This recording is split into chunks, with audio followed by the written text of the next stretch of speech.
Good afternoon, everybody. All right, let's get started. So in this session today, what I'm going to be covering is PlayFirst's view on how to build enduring brands and communities. And really, you can have a one-hit wonder in this fiercely competitive industry, but taking that hit and then leveraging that into a long-term success and creating a long-term business out of it, that's something completely different. And that's kind of what we've been doing here at PlayFirst since 2004, which is when we founded.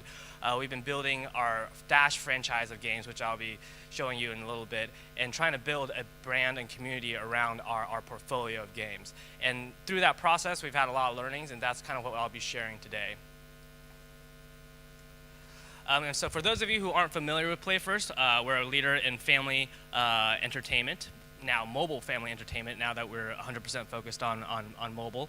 We're primarily known for our Dash franchise of games, including Diner Dash, Cooking Dash, Wedding Dash, et cetera, et cetera. These are casual time management type games.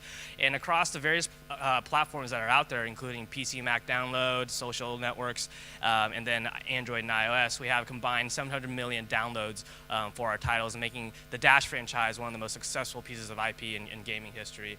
And as I mentioned, we're 100% focused on mobile now. We've adapted to the times since 2004. And we have 40 games on the iOS platform, and then 8 or so on Android, and that's growing fairly quickly, many of which break into the top 10 when they're launched, helping to grow our user base, just like the graph I'm about to show here. This is our portfolio MAU graph over the past 2.5 years, and this is mobile only. This isn't including any other platforms. And you can see that there's been a steady growth of our titles or our portfolio over the past 2+ years. And we've really taken several steps and actions to build our community into what it is right now. And our emphasis is to build a community where we're retaining our users. They have a hunger for our content, and having a community where when we launch a game, it's almost like a reflex reaction for our users to just push the download button because they trust in the PlayFirst brand. So that's really what we've been trying to build over the past 2.5 years. And we do so through a variety of ways.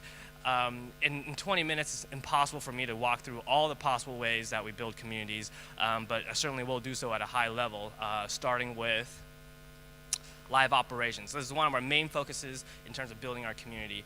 Back in the PC and Mac download days, we used to just build a game, give it to the marketing team. They put their marketing efforts behind it, and then we brush our hands and we're done.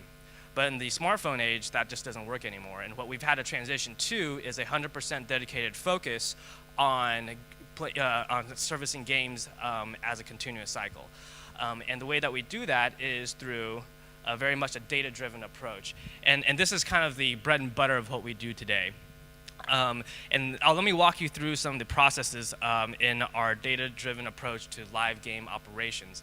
And we start off step number 1 by designing game features and player economic models. So we make assumptions about user-player behavior, and then we basically integrate that into game mechanics. And once we've done that, we associate or we insert some game metrics and game analytics with that, put it out to the market, and begin collecting data.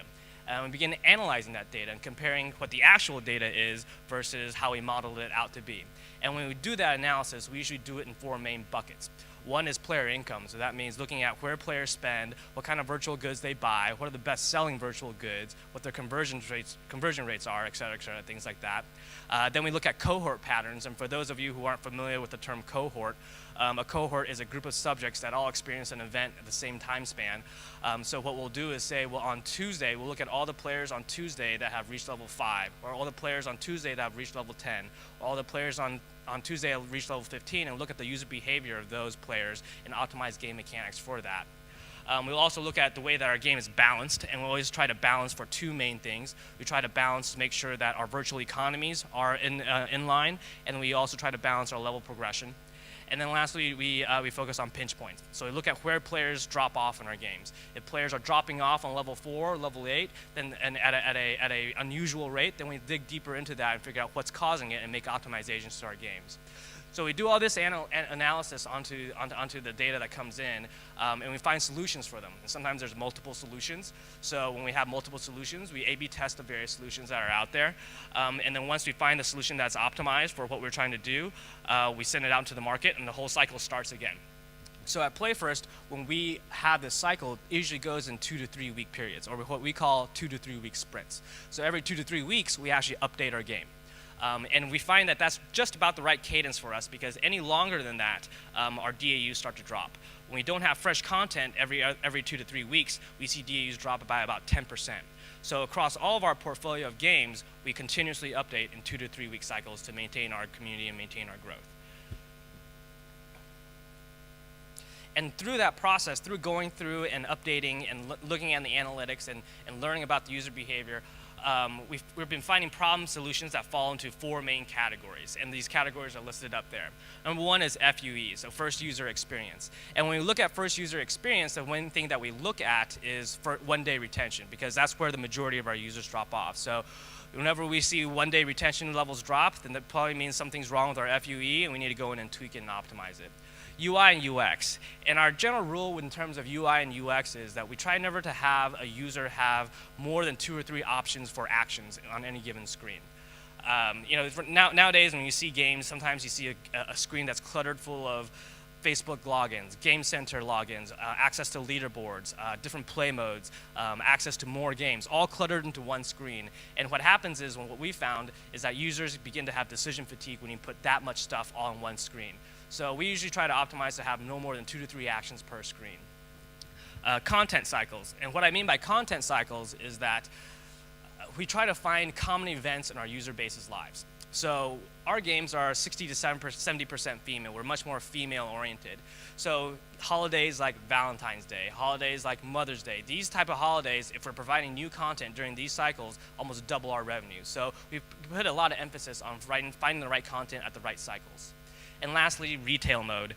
Retail mode was a learning that PlayFirst had when we first entered into the free-to-play world, where we treat selling of virtual goods just like groceries are sold at a grocery store. So what happens at a grocery store? You have weekly discounts. You have weekend coupons. When you go check out at the checkout aisle, what do? They stick in a shelf of additional items such that you have one last chance to purchase some stuff before you actually do the checkout. These are the same mechanics that we implement within our games, and that's what we mean by retail mode. So when we go through the cycles and we optimize for these 4 categories, a lot of stuff usually pops up.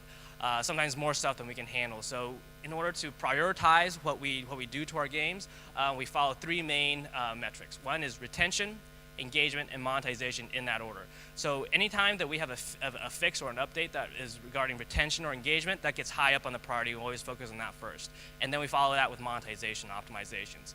And the reason for that is because retention and engagement buys you a little bit more buffer time for you to optimize your game mechanics so you can monetize off of the users.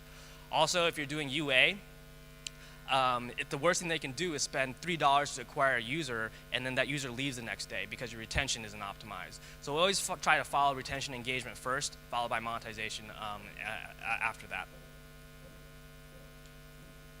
So what I'm going to do now is, based on those 4 categories, walk you through some examples of how we've done iterations on various things. And first example I'll use is first user experience iteration.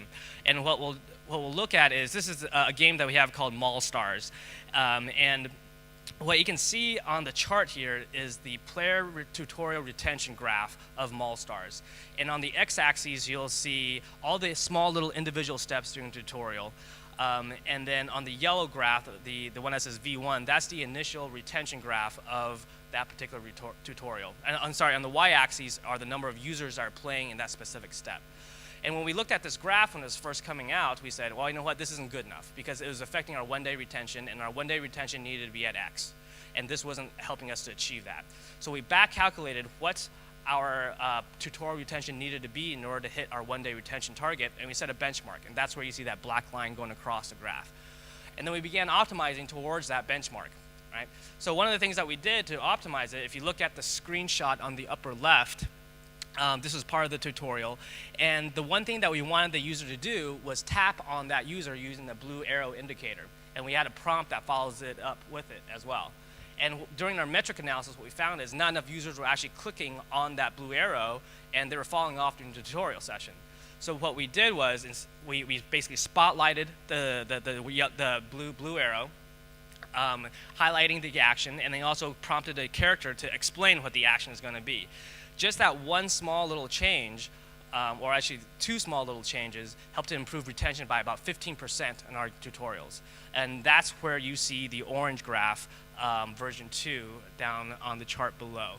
And that's the kind of cycle that we go through for iterations, especially on FUE. We get the data, we get the initial analysis, we set a target where we need to be, and we continue to find solutions to get to where the benchmark is going to be set. So that's FUE iteration. That's an example of what we've done. Another example of iteration is UI and UX iteration. So if you can see on the left-hand side here, there's 2 screenshots. The one on the upper left, that's the home page for Diner Dash, our premium title. And on the screenshot below that is what we call an outro screen. An outro screen is an interstitial that pops up right after you complete a level. So you can see on the initial home page, this is back in 2010 when the game first came out on iOS, we just jam-packed it with a bunch of stuff that confused our users. We had different play modes, we had the story mode, we had the endless shift mode, we had a button for snack packs, which is an entry into our virtual market to buy virtual goods.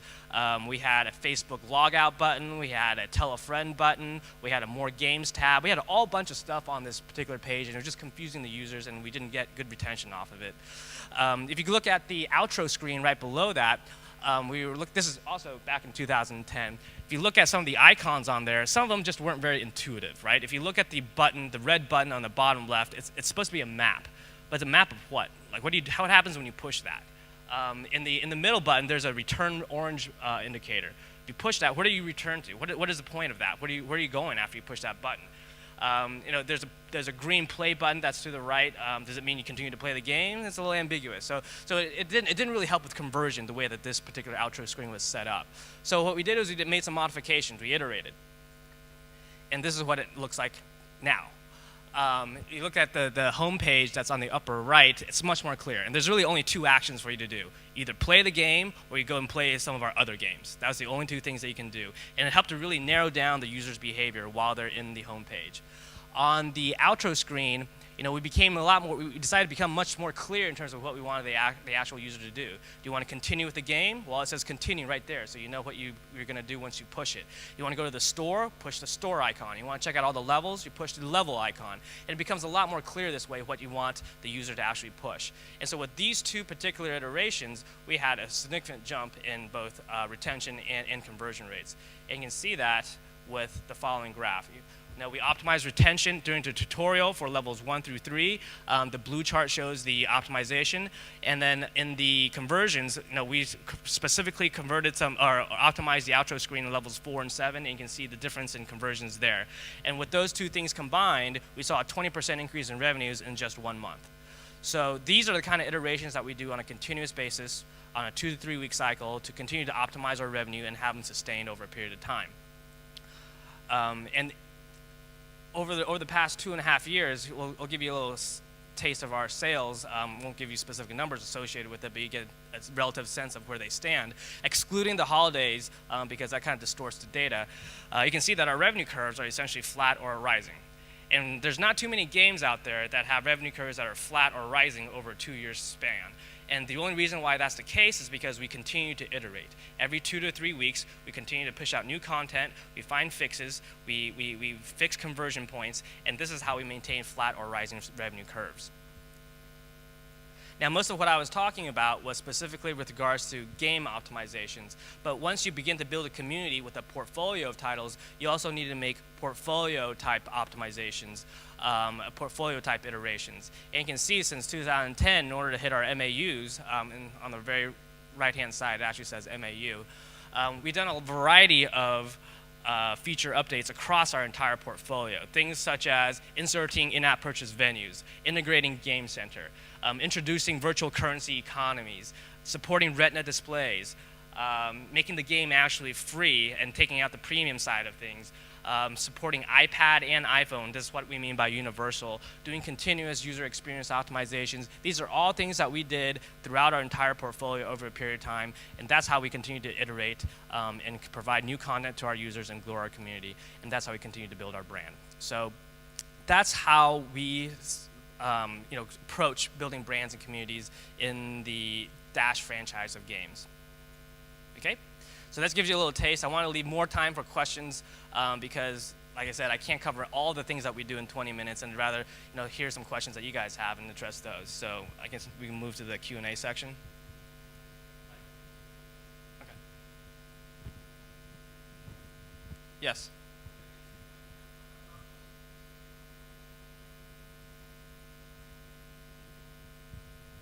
Hi.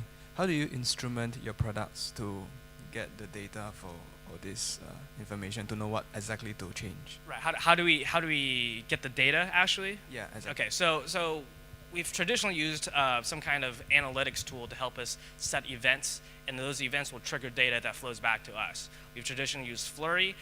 There's other solutions out there right now, such as Swerve, that will help you do A/B testing analytics. But I think one of the things that you'll find is as your community grows larger and larger, one of the things that you got to do is you sometimes have to begin to in-house certain analytics, because some of these third-party analytics solutions, there's a time lag in terms of the analytics and data flowing in, and if you're doing 2 to 3 week sprints, you can't afford for that time lag. So some metrics we in-house, some metrics we use third-party solutions such as Flurry, Swerve, Contagion, things like that. Yes. Oh, Simon. Yes. Hey, Matt. Question: have you done any cross promotion to other games which are not Dash branded from the games, and any idea how the difference between cross promotion to something Dash branded or non-Dash branded? Yes, we do cross promotion to our entire portfolio of games. Not all of our portfolio games are Dash branded. Some of them are separate from the Dash brand, and we do cross promotions. The way that we do them is we find intersections of users between certain games, and we begin to analyze which ones have the biggest crossover, because certain games are more similar to our Dash games than others, and so we can kind of bucket games into our portfolio, and we kind of cross promote within those individual buckets. Yeah, but we don't do it blindly. We look at what the crossover of users between titles and try to form those buckets. But do you find that there's a big drop-off if it's not Dash branded compared to Dash branded? It depends on the title. Some titles yes, some titles no. Mm-hmm. Thanks.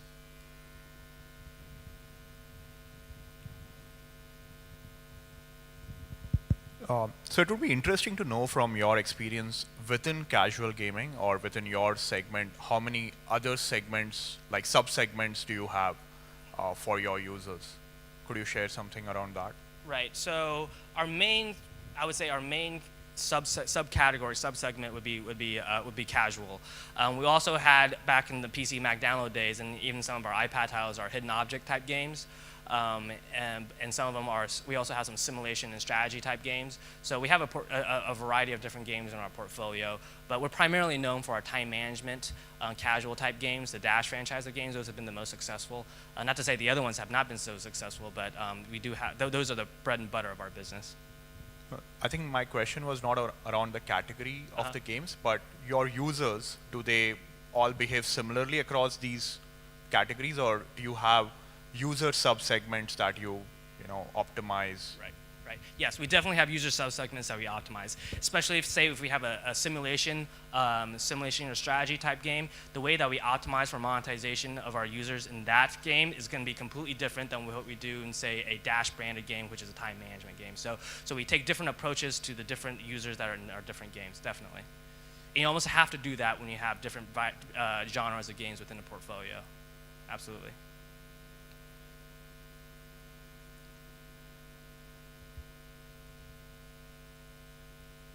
Okay, I think that's it.